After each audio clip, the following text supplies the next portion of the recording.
and give a little tutorial on traffic aware cruise control and autopilot in the Tesla. So I have traffic aware cruise control engaged. You can see it on the blue circle. Maximum of 71 mile an hour is the speed, and I can just easily adjust that with this lever right here. I can go up, down, whatever, and I can also disengage it. So I'm still having to steer here. I'm not driving, or I'm not using the pedals at all. So I'm doing a maximum of 71 mile an hour, and I will stay 4 seconds away from any vehicle in front of me. So as you can see, I'm coming up on this tractor trailer here. So I'll show you the difference and what happens whenever I get closer to it, because I'm going a maximum of 71 and he seems to be doing slower than that at this point. So normal cruise control in a normal car, you know, it just kind of locks you into the speed, and that's the speed you go. It never slows you down unless you stop it yourself. I'm coming up on him. You can see him on my Tesla screen, and I can feel the car starting to slow down a little bit. So I'm just staying a perfect 4 seconds away from the truck at all times. Whenever he accelerates, I'll re-accelerate, and so on and so forth. So autopilot is basically traffic aware cruise control, which I'm currently in, except autopilot will also hold your car in the lane. So I'm just going to engage it, click this back twice. So we got the blue steering wheel lit up. You do have to keep your hand on the steering wheel at all times for safety, of course. So with autopilot engaged, I can also use my turn signal, and I'm putting it on, and I'm changing lanes, and I'm speeding up. So I'm going to hit that maximum 71, and you know, if a car in front of me is going to go slower, then I'm just going to match their speed. And so that's basically traffic aware cruise control and autopilot. Really awesome features of the Tesla. Like, I'm just chilling right now, paying attention to the road. I'm able to look out all the surroundings, see everything around me, and you know, you just hold your hand on the steering wheel, and you know, just let the car know you're still there and alive. Or if you do let it go, it will eventually start beeping at you. Well, it'll start flashing at you first, and then it'll beep, and then eventually it will pull the car over to the side of the road and put the four-ways on and come to a complete stop because it feels there's an emergency and you're not able to drive yourself. So we'll just show you here what it looks like whenever it starts to warn you after you're not holding your hands on the steering wheel.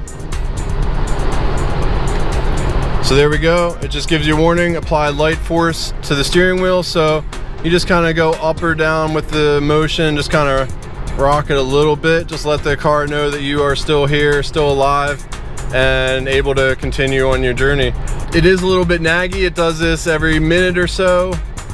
I've noticed it's worse on the major interstates than it is on smaller interstates, which have like a 45, 55 maximum speed limit. It doesn't get as naggy there, and especially in stop and go traffic, autopilot is just incredible. I had some footage of that earlier in this trip. So see, I just slowed down to 61 because this guy cut in front of me. So my car keeps a 4 second away from the car in front of you, so my car will slow down if somebody cuts in front of me. So it is something to keep aware of. If you're ever seeing Teslas on the road, give them a little space behind. You know, they operate a bit differently than normal people are used to, and whenever you drive a Tesla, you can really see how inefficient people are in their driving. And most people don't even use cruise control, especially on major highways like 95. Like, people will vary their speed like by like 10 mile an hour. You know, 1 second they'll be doing 70, the next minute they'll be doing 75, and then, you know, another minute they'll be doing 65. And you know, it's just really crazy how people drive.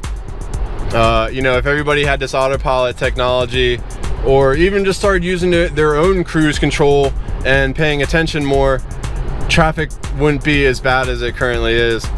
But people are not focused while they're driving, and the car is 100% focused on the task. That is what it's doing the entire time. And you know, especially if there's accidents on the side of the road or whatever, my car just keeps cruising while everyone else is stopping, braking, looking. I can still look, but you know what, my car is focused on driving on the road and staying in the lines, and it does a very, very, very good job of doing that. As long as you're paying attention, you got your foot, you know, hovering over the pedals, ready to take over control at any point in time, then the Tesla just makes the driving experience so much better. I am finishing up a 9-day road trip, and I have over 3,000 miles on this trip A, and I'm about an hour and a half away from home, so I'm just looking forward to getting back home. Coming up on Pennsylvania here in a bit, probably about another 20 minutes. So we got some traffic here and the car is handling it amazing.